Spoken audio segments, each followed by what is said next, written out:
Atxaldion denei, eskertzen dizuegu gaurko deialdira etorri izena.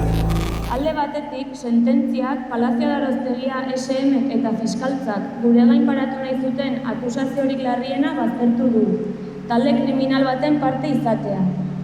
Zentzu hontan, oraingoz, absoluzioa lortu dugu. Honekin, 7 herritar kartzela zigorraren mamuaz libratzeaz gain, Euskal Herriko antolakuntza demokratikoaren eta desobedientzia zibilaren kriminalizazioa saiestu dugu. Baita, etorkizuneko borroketan aurrekari arriskutsu honek ekarriko lituzkeen zigortzen neurri larriak ere. Sententzia hau mobilizaziorik gabe ez zen lortu izanik. Borrokatzeak eta protestak balio duela berresten dugu beraz.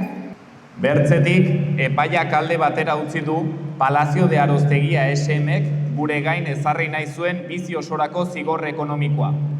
Behin eta berriz errepikatu dugu Arostegiko proiektua ez dagoela geldi, guk obra momentu puntual batean gelditzea lortu bertzerik ez dugula egin eta epai honek hori berresten du.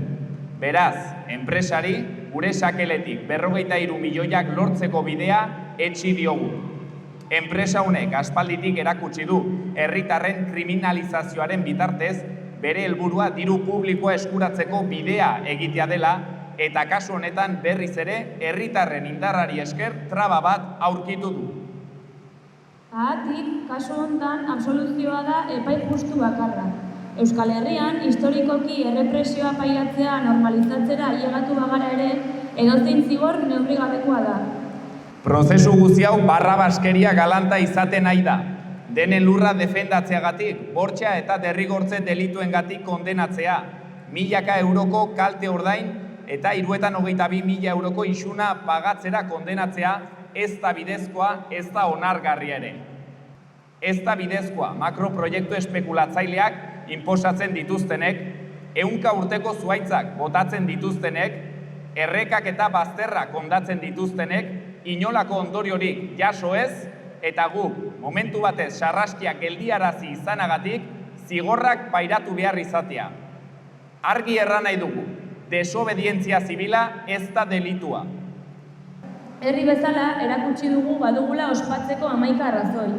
Erresistentziaren indarra, auzolanaren balioa eta gure lurra defenditzearen zilegitasuna. Aldi berean, berriz ere gogorazi nahi dugu Arostegiko UEPA proiektua oraindik martxan dela eta erantzulei behin betiko bertan bera uztea eskatzen diegu. Gora herri erresistentzia eta desobedientzia zibila! Arostegia geldituko dugu! Arostegia geldituko dugu!